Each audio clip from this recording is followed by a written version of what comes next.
할렐루야. 지난 주간 너무나 정말 저도 격려가 많이 됐습니다. 우리 청년들 우리 고난 주간에 많이 참여해 주시고 또 성찬 예배에도 참여하시고 그런 모습들을 보면서 다시 한번 여러분들의 동참에 저도 많이 격려를 받았고 그 영적인 힘을 힘입어서 또 다시 한번 또 주님과 함께 건강한 마음으로 살아낼 수 있는 여러분과 저 우리 모두 될 수 있게 되기를 주님의 이름으로 축복드립니다. 오늘 사실 이 고린도전서 15장은 매우 유명한 장입니다. 별명이 부활장입니다. 부활장. 그래서 부활에 관한 교훈들을 우리가 묵상하려면 이 고린도전서 15장 말씀을 묵상하는 것은 필수인데 후반부를 묵상할 것이냐 전반부를 묵상할 것이냐 고민을 많이 했지만 오늘은 우리가 전반부 말씀을 우리가 함께 살펴보려고 합니다. 우리가 늘 다시 한번 리프레싱을 해야 되는 것 중에 하나가 뭐냐면 이 성경을 보는 안목입니다. 성경을 여러분이 볼 때 성경은 우리에게 말하고자 하는 분명한 주제가 있습니다. 그러니까 성경의 역사는 모든 것에 다 exhaustive한 그런 역사에 관한 기록이 아니라 성경이 굉장히 말하고자 하는 중심적 주제가 있는 역사라는 사실입니다. 그래서 사실 성경은 창조의 기록을 우리에게 보여주면서 우주의 시작을 우리에게 말해주고 있지만 그럼에도 불구하고 창조에 관한 역사는 아닙니다. 무엇보다 또 더불어 성경 안에는 이 과학적인 여러 가지 기록들이나 과학에 관한 역사들이 기록되어 있었음에도 불구하고 하지만 과학을 말하고자 하는 책도 아닙니다. 성경은 하나님의 창조함을 받은 인간들이 어떻게 하나님의 사랑을 거절하고 그들이 죄로 말미암아 스스로를 높이려 했다가 타락하여 죽을 수밖에 없는 죄인들이었는데 하나님이 어떻게 그들을 구원해 주시는가. 그래서 성경은 아주 어떻게 보면 굉장히 이 우주 전체의 역사의 아주 한 단면적인 부분을 다루고 싶어하는 책입니다. 그게 뭐냐면 구원의 역사, 구속사에 관한 하나님의 말씀인 것을 보게 됩니다. 이런 차원에서 성경은 이 창조와 타락이라는 사건을 통해서 우리에게 인간의 궁극적인 문제가 뭐냐? What is the ultimate problem that we should face? 이거는 우리가 직장이 없는 것도 아니고 우리가 아직까지 공부를 못 마친 것도 아니고 우리가 못생긴 것도 잘생긴 것도 이런 것이 우리에게 이게 지엽적인 우리 인생의 문제는 될 수 있지만 우리의 궁극적인 문제는 아니에요. 우리 인간의 궁극적인 문제는 the ultimate한 인간의 문제는 죄라는 문제예요. 죄. 그래서 이 죄에 관한 문제들을 어떻게 다룰 것인가 그것이 우리가 신앙생활을 하는 데 있어서 정말 메이저 청크 큰 부분을 차지하는 교훈이라 아니할 수 없습니다. 이 죄의 문제에 대한 레메디, 그러면 어떻게 하나님은 이 죄의 문제를 해결해 주시는가? 그것이 바로 십자가와 부활의 사건입니다. 그렇기에 성경은 창조와 타락과 십자가와 부활로 마치 기승전결과도 같이 전체에 걸쳐서 우리가 그리스도 안에서 구원을 받는다는 것의 의미가 무엇인가를 충만하게 말씀을 통해서 역사의 사건을 통해서 우리에게 교훈하고 있는 하나님의 말씀입니다.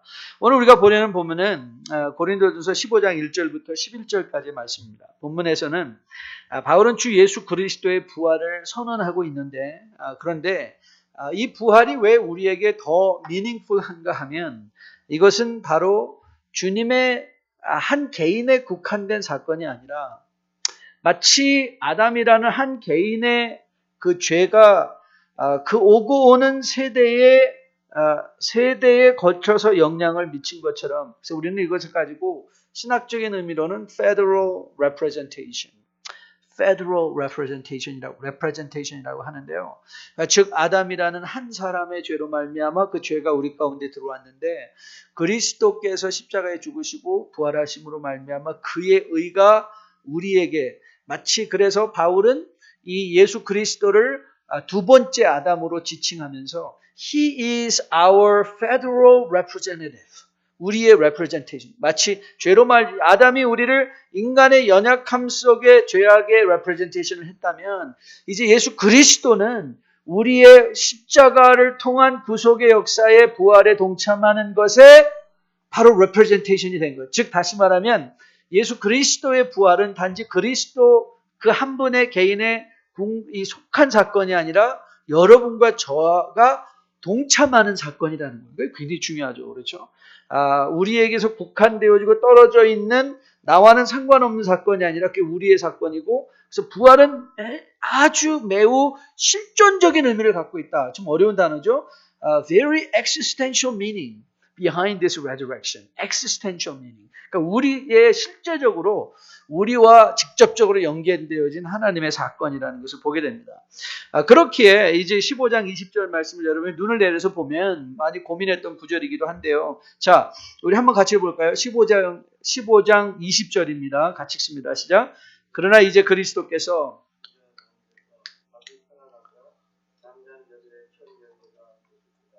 자, 이 부활이라는 사건이 우리와 상관이 있는 사건이라는 것이 여기서 밝히 보여주고 있죠. 살아나서 잠자는 자들의 뭐다? 첫 열매다. 이거 첫 열매.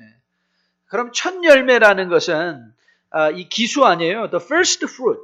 맞죠? one fruit이 아니라 first예요. first. 이 기수라는 말은 이 오더를 의미하는 거 아니에요? 그러니까 예수 그리스도가 첫 열매면 그에 따라서 계속해서 뭐 할 사람이 있는 거예요? 부활할 사람들이 있다는 거죠. 그게 누구예요? 여러분과 저예요. 그래서 예수 그리스도는 부활의 첫 번째 사건의 열매가 되어서 우리에게 확증해 주는 것. 바로 이 예수 그리스도의 부활을 보면 우리의 부활도 그 예수 그리스도의 부활과 함께 뭐 할 수 있다? 짐작하고 소망할 수 있다는 것. 그것이 바로 오늘 본문에서 보여주는 교훈입니다. 그렇기에 그리스도의 부활은 주를 믿는 자들의 열매요, 증거라고 할 수 있습니다. 증거. 그래서 뭐냐면 구원의 궁극적인 결과는 무엇이냐? 바로 부활을 의미하고 있기 때문에 그렇죠. That's the ultimate end in salvation. 구원의 궁극적인 열매는 우리가 또 말씀드린 것처럼 부활입니다. 그래서 부활이 우리에게는 이제 상관 있는 사건이죠. 그래서 우리가 주님을 믿는다.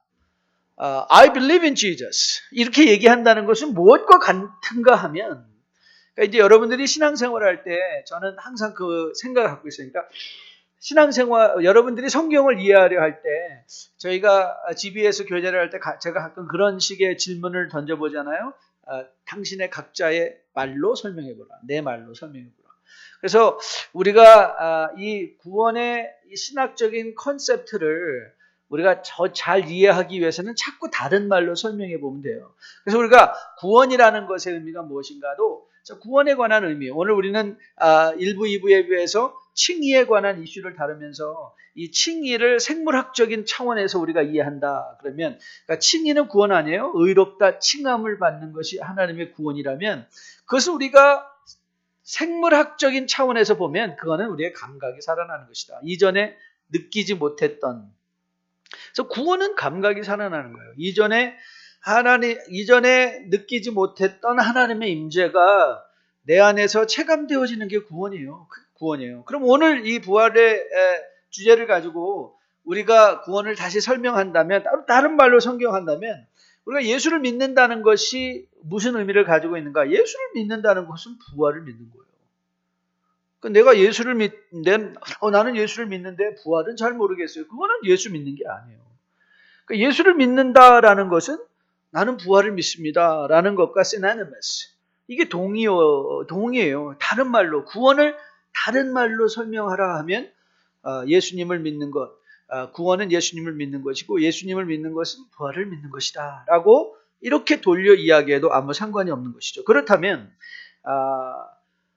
구원받은 자는 어떤 자들인가? 부활을 믿고 부활을 경험한 자들이다. 이렇게 정의할 수 있죠. 부활을 믿고 부활을 경험한 자들이다. 그래서 바울이 우리를 어떻게 설명하는가 하면 허물과 죄로 죽었던 우리였는데, 그렇죠. 우리는 이미 부활을 경험한 사람이에요. 왜냐하면 허물과 죄로 죽었던 우리를 그리스도 보혈의 공로로 피로 말미암아 살려주셨다. 그래서 우리는 이미 영적인 부활을 경험한 사람이죠. 죽었다가 살아나는 것. 그래서 거듭났다라는 것은 다시 살아났다, born again 했다라는 말의 의미가 뭐예요? 그리스도 안에서 허물과 죄로 죽었던 우리가 영적인 감각을 가지고 다시 태어났다. 하나님의 거룩에 대한 임재, 거룩에 대한 민감함, 거룩에 대한 느낌, 거룩에 대한 이 감각을 가지고 새로 세어난 것이 이게 이제 구원이라는 거예요. 바울이 그래서 에베소서 2장 1절에서 선포합니다. 그는 허물과 죄로 죽었던 너희를 살리셨다 그랬어요. 죽었던 너희였는데 살리셨다. 이게 이제 바울이 얘기하는 그리스도 예수 사역의 핵심이에요. 죽었던 너희를 살리셨다 이거예요. 그래서 구원을 받았다는 것은 이미 영적인 죽음에서 우리는 한 번 부활을 경험한 사람이에요. 그래서 우리가 한 번 부활을 경험한 사람들이기 때문에 우리가 우리의 두 번째 부활, 우리의 몸의 부활도 충분히 미루어 짐작하며 기대할 수 있는 그 기대감을 갖고 살아가는 것이 또한 신앙생활인 것을 보게 됩니다. 그래서 우리의 영혼에 활력이 있는 것, where does this spiritual energy comes from? 에너지, 이 spiritual energy는 우리로 하여금 활동력 있게, 우리로 하여금 이 삶의 모든 일들에 민감하게, 우리로 하여금 활동력 있는 삶을 살게 하는 것은 이 생명력에 충만하다는 것은 부활에 대한 기대감이라고 해도 절대 과언이 아니죠. 여러분에게 가끔 소개하는 이 사무엘 울만, 여러분 청년은 단지 나이가 어리기 때문에 청년은 아니에요. 청년도 여러 가지 차원에서 정의가 될 수 있어요. 철학적으로도 인류학적으로도 여러 가지 차원에서 정의가 되는데 이 사무엘 울만은 이렇게 정의를 했어요. 청춘이란 두려움을 물리치는 용기다. 안이함을 뿌리치는 모험심이다.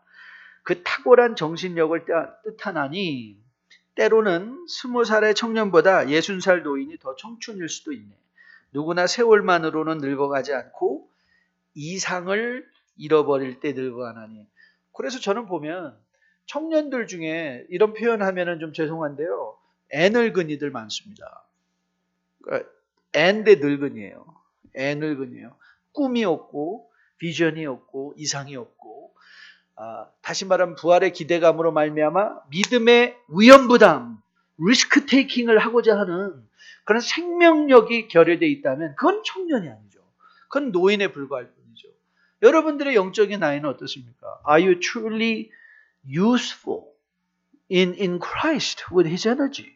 그 영적인 에너지를 가지고 우리가 정말 청년의 충만한 기대감 속의 소망의 가운데 살아내고 있는가? 그래서 한 사람의 젊고 늙으면 나이에 상관없이 이 진리와 이상의 존재의 여부에 달려 있다는 것이죠. 그래서 우리가 이 부활에 대해서 깊이 의미를 묵상하면 그 우리 안에서 샘솟듯 일어나는 이 영적인 에너지가 충만해지는 거예요.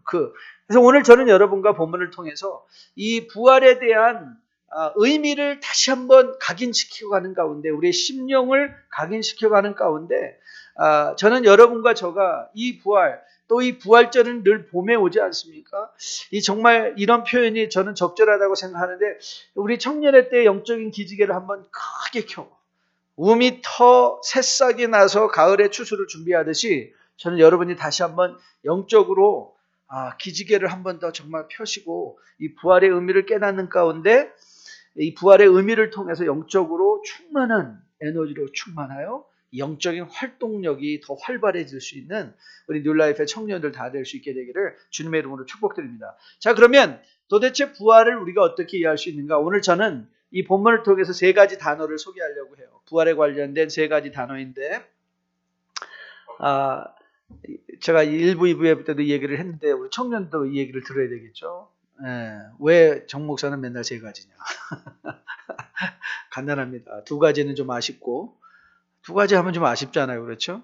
네 가지는 여러분의 실력이나 저의 실력으로는 좀 감당하기가 힘들고 이해하지 못할 거고, 그러니까 세 가지예요. 세 가지. 그래서 오늘 이 세 가지, 부활의 의미를 세 가지 단어로 저는 요약하려고 하는데, 첫째는 증거, evidence. 그리스도 부활의 의미는 뭐냐? evidence, 증거다. 두 번째는 그 다음엔 이건 좀 어려운 단어, 한국말은 어렵지 않은데 영어로 번역하는 게 좀 힘든데요. 이거는 세움이다. 세움. appointment. 부활은 우리를 세워주는 거예요. 우리를 appointing 하는 거예요. appointing. 그 다음에 마지막으로 살펴보려고 하는 것은 부활은 보냄이다. sending. 이 세 가지 단어예요. 세 가지 단어. 증거다, 세움이다, 보냄이다. evidence, appointment, and sending. 자, 그럼 그 말의 의미를 무엇인가 한번 살펴봅시다.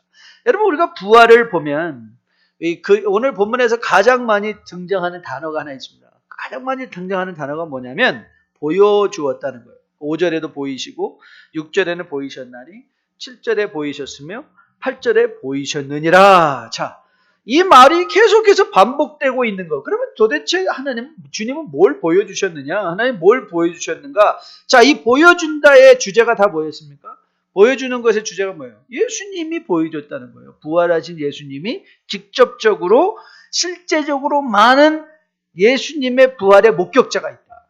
그래서 바울이 우리에게 말하고 싶은 게 뭐예요? 바울이 우리에게 말하고 싶은 것은 이거는 예수님의 부활은 몇몇 사람들이 It's not a fabricated truth. It's not a mere fabrication. 그러니까 역사를 조작한 것도 아니고 당시에 이미 그리스도의 부활을 목격한 자들이 많이 있다. 그 말을 하면서 그리스도의 부활은 그렇게 증거가 있는 것이다. 실제로 증거가 있는 것이다. 자, 여러분 우리가 그런데 이제 여기서 이 증거라는 것을 이제 우리가 또 이렇게 한 번 더 풀어봅니다. 실제적인 목격자가 있었다라는 것과 더불어 여러분 우리가 본다 그럴 때 누가 볼 수 있죠? 누가 볼 수 있습니까? 누가 부활하신 예수를 볼 수 있을까요? 왜? 영적으로 깨어난 사람이 볼 수 있겠죠. 그렇죠. 깨어난 사람이 볼 수 있겠죠.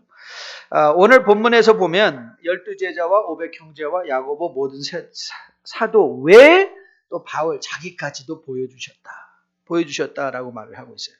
자, 이 바울이 언급한 이 사람들의 특징이 뭐냐? 이 특징이 뭐냐면 바로 허물과 죄로부터 살아난 영적 생명으로 거듭난 자들이었다.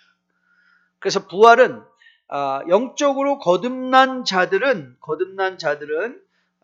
반드시 예수님의 부활을 볼 수 있다. 그런데 그러면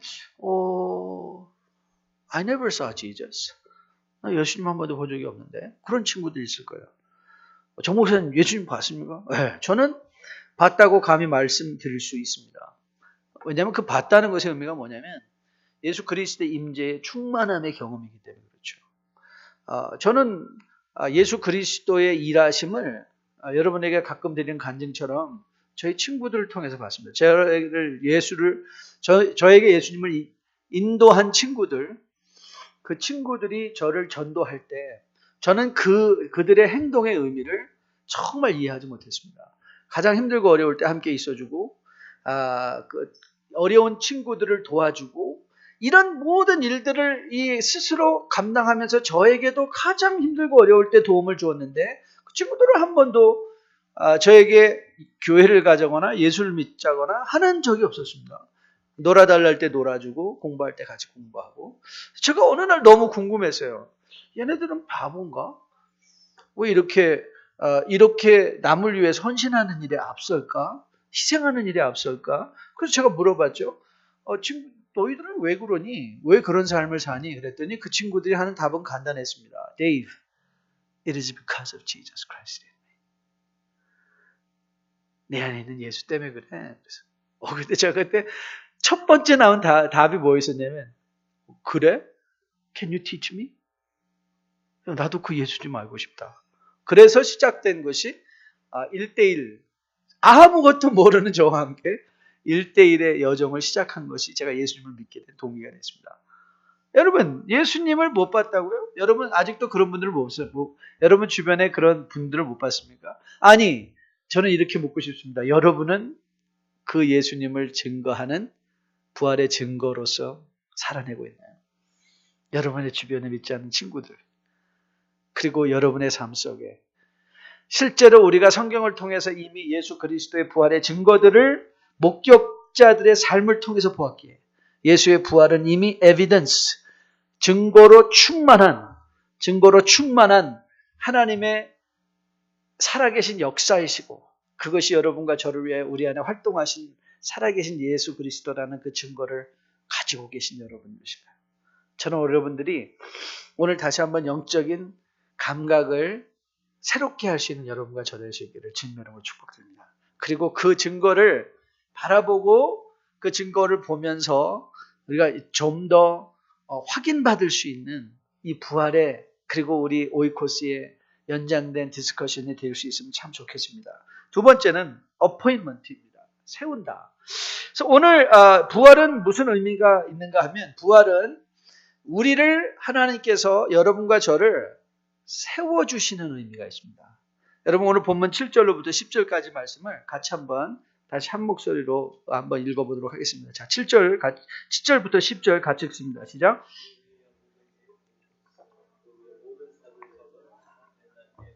만삭되지 못하여 난 자 같은 내게도 보이셨느니라. 나는 사도 중에 가장 작은 자라.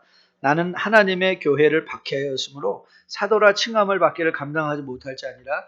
그러나 내가 나 된 것은 하나님의 은혜로 된 것이니 내게 주신 그의 하나님의 은혜가 헛되지 아니하여 내가 모든 사도보다 더 많이 수고하였으나 내가 한 것이 아니요 오직 나와 함께 하신 하나님의 은혜로다. 여기 이 8절에 맨 나중에 만삭되지 못하여 난 자 같은 내게도 요한단 제가 신약을 배운 교수님이 피터 존스라는 교수님이신데요. 그분의 논문은 요 한 구절이에요. 요 한 구절.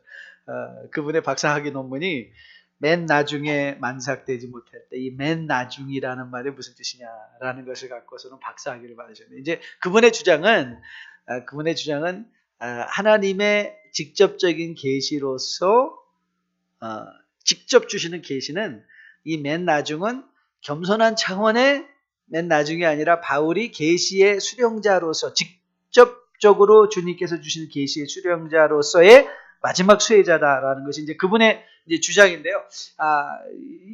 여러분에게 이 말을 소개해 드리는 것은 성경의 한 단어를 가지고도 이렇게 깊이 파고 들어가면 여러 가지 의미가 있다는 것을 함께 나누고 싶고요. 그러나 그것보다도 더 오늘 여기서 보면 주님께서 바울을 구원하신 후에 그를 세워주셨다는 거예요. 뭐로? 이방의 복음을 전하는 사도로 세워주셨다. 그렇다면 부활은 단지 바울만 세우는 것이 아니라 누구도 세울까요? 여러분과 저도 하나님께서 세워주신다는 거죠. 우리도 부활을 경험하고 부활을 체험하고 부활을 믿고 부활을 우리가 의식하고 부활을 느끼고 살아가고 있다면 우리 또한 어떤 사람들이라고 우리 스스로를 칭해도 상관이 없다고요? 하나님께서 세워주신 사람들이다. 세워주신다. 그래서 오늘 본문을 보니까 그러면 우리는 그런 생각이 들어요. 내가 뭐 하나님을 위해서 할 일이 있을 거라고 생각해. 나는 하나님을 위해서 할 수 있는 일이 별로 없는 것 같아. 나는 청년의 때 가진 것도 없고 이뤄놓은 것도 없고 나는 아직도 과정에만 충만한 사람인데 내가 도대체 하나님께 뭘 드릴 수 있고 뭘 할 수 있단 말인가. 근데 오늘 보세요. 10절의 말씀. 자, 10절을 같이 다시 한번 읽어볼게요. 시작. 그러나 내가 나 된 것은 뭐 때문에 됐다요? 하나님이 우리를 세워주시는 것은 여러분의 능력이 충만하기 때문이다? 아니에요. 충만하기 때문이 아니에요. 하나님이 여러분과 저를 세워주시는 건 하나님의 은혜 때문이에요. 이제 다음 주간에 여러분 우리 푸뉴마 월십 같이 예배 드리는데 포스터 보신 분이 계시죠? 교회여 일어나라. 이게 포스터. 정말 우리 가슴을 뜨겁게 하잖아요. 제가 이제 한 10분 정도 이제 설교를 할 예정인데요. 사실 여러분 긴 설교는 쉽습니다. 긴 설교는 그냥 말을 장황하게 하면 하니까 쉬운데 짧은 설교가 더 힘든 거예요. 그래서 지금 제가 지난 2주간부터 그 묵상을 계속 하고 있어요. 어떤 말씀을 전할 것인가. 그래서 이제 마태복음 16장 말씀으로 본문은 이제 좁혀졌는데요. 제가 가장 한 거는 제가 지금 그 주제를 하면서 제 마음에 든 생각은 저는 항상 질문을 먼저 던지거든요. 그래서 교회요 일어나라 그랬어요. 참 듣기 좋은데 교회가 언제 주저앉아 있었나? 그 생각이 딱 들더라고요. 아니 교회가 언제 주저앉았나? 왜 자꾸 교회도로 일어나라고 하나? 교회는 이미 다 일어나 있는데. 우리는요 스스로를 자꾸 비하하는 것 같아요. 그게 저는 사단의 엄청난 무기라고 생각해요. 열등감, 죄의식. 할 수 없다고 생각하는 거. 그런데 우리의 우리됨은 우리 안에 있는 능력 때문이 아니라 하나님이 우리를 구원해 주시는 건 우리가 구원받을 만한 조건 때문이 아니라 하나님이 여러분과 저를 구원해 주시는 건 요거 청년에 똘똘하게 쓸만하다가 아니에요. 쓸만하시기 때문에 우리를 구원해 주시는 것이 아니라 우리를 사랑하시기 때문에. He loves us. 우리를 사랑하기 때문에 하나님이 우리를 구원해 주세요. 그러면 우리는 그 하나님의 사랑받은 자로서 그 자격이면 하나님의 일을 하기에 족한 거예요. 다른 거 필요 없어요. 하나님의 사랑인 거예요. 하나님의 은혜인 거예요. 우리가 나가서 우리의 능력으로 뭘 과시하는 게 아니라 우리 안에 주님의 일을 할 수 있도록 우리를 세워주실 때 그 appointing power of Christ is grace. Grace. 하나님의 은혜. 그 하나님의 은혜를 우리에게 주신 거예요. 그렇기에 저는 여러분과 저가 이미 하나님의 족한 은혜를 받고 있다고 생각합니다. 그리고 여러분과 저가 바로 이 하나님의 나라를 위하여 세움받은 주의 일꾼들이라고 저는 확실하게 믿습니다. 제가 아니라 확인해 볼까요? 자, 이걸 한번 찾아봐요. 중요한 성경이니까 한번 다시 찾아볼게요. 에베소서예요. 에베소서 4장. 에베소서 4장 말씀을 자, 성경을 펴시고 셀폰을 꺼내시든지 자, 4장 11절 찾았으면 아멘. 자, 같이 읽습니다. 11절부터 우리가 14절까지 읽을 거예요. 시작. 그가 어떤 사람은 사도로, 어떤 사람은 선지자로, 어떤 사람을 복음 전하는 자로, 어떤 사람은 목사와 교사로 삼으셨으니. 자, 거기까지만 먼저 읽고요. 자, 그건 뭘 말하고 있죠? 하나님께서 교회 안에 세워주신 여러 가지 다양한 직분들을 얘기하고 있어요. 자, 12절 말씀 같이 읽습니다. 시작. 이는 성도를 온전하게 하며 봉사의 일을 하게 하며 그리스도의 몸을 세우려 함이라. 근데 이게 이제 한말 번역이 좀 아리까리한 거예요. 아리까리해요. 왜냐하면 여기서 어떤 게 주동사고 어떤 게 메인 퍼포스를 목적을 주로 가리키는 것인지 잘 몰라요. 성도를 온전케 하고 봉사일을 하고 그리스도의 몸을 세운다라는 것이 이게 복음 전하는 자, 목사와 교사, 선지자가 하는 일인가? 라고 오해하기가 쉬운데요. 자, 오늘 이 본문을 영어로 읽으면 이렇게 영어는 번역이 되어 있어요. To equip the saints. 앞에 언급된 그 직분들은 equipping the saints, 성도들을 구비시켜서 for the work of ministry. 하나님의 봉사의 일을 위해서 성도를 구비시켜 주는데 for building up the body of Christ. 자, 그러면 여기서 말하는 ministry는 누가 하는 거예요? 누가 하는 거죠? 네, 성도가 하는 일이에요. 하나님이 저를 세워주신 것은 여러분들을 대신해서 종교적인 일을 하는 사람이 아니라, 저는 그런 사람이 아니라 여러분들로 하여금 하나님의 말씀을 구비케 하여 여러분이 매일의 삶의 현실 속에서 하나님의 일을 할 수 있도록 구비시켜주는 사람인 거예요. 그래서 I am the equipper, you are the ministers. 여러분들이 사역자들이고 저는 equipper인 거예요. 그게 이거를 이해하지 못하면 부활을 이해하지 못하는 거예요. 부활은 하나님이 여러분과 저를 여러분 이 하나님의 나라는 어떤 사람이든지 잉여인간이 없습니다. 잉여인간이란 말 여러분 혹시 아시나요? 어려운 바다죠. 잉여인간. 남아서 쓸모없이 돌아다니. 나머지 허들의 인생이 없어요. 하나님 나라 안에. 하나님은 여러분과 저를 하나님 나라 안에 모든 미니스터들로 세워주셨어요. 여러분의 직장이 그렇고요. 여러분의 가정이 그렇고요. 여러분의 캠퍼스가 그렇고요. 여러분의 사업의 현장이 다 뭐예요? For the work of ministry. 어떤 일을 무슨 일을 하든 죽게 하든 할 수 있는 바로 사역의 현장이 되는 거예요. 저는 여러분이 이 부활에 여러분이 성도로 세움을 받아 하나님의 놀라운 사역자들인 것을 그리스도 부활을 통하여 다시 한번 확인받으시는 여러분 되시기를 주님의 이름으로 축복드립니다. 우리를 세워주시는 하나님께서 마지막으로 우리를 보내주시죠. 보내주세요. 우리가 함께 봉독했던 이 그리스도의 몸을 세운다라는 표현은 바로 예수 그리스도를 세우는 거예요. 그래서 하나님은 여러분과 저를 보내세요. 그러니까 우리가 베이직스를 공부하다 보면 베이직에서 교회에 대한 정의를 풀어가는데요. 이 교회라는 건 에클레시아, 몸으로부터 부르심을 받은 거. 부르심을 받은 거예요. 그래서 우리는 하나님의 음성을 들은 자들이에요. 부활하신 예수 그리스도의 음성을 듣고 영적으로 본 자들이고, 그래서 우리가 하나님의 사역의 공동체로 부르심을 받았는데, 여러분 제가 저는 요즘 역사에 대해서 관심이 많은데요. 제가 요즘 이제 다음에 열왕기 정말 흥미진진해요. 여러분 꼭 순 구입하지 않으신 분들 꼭 구입해서 같이 묵상했으면 참 좋겠어요. 여러분들이 순을 한 권 구입하면 제가 이불씩 안 받습니다. 저 받는 거 없습니다.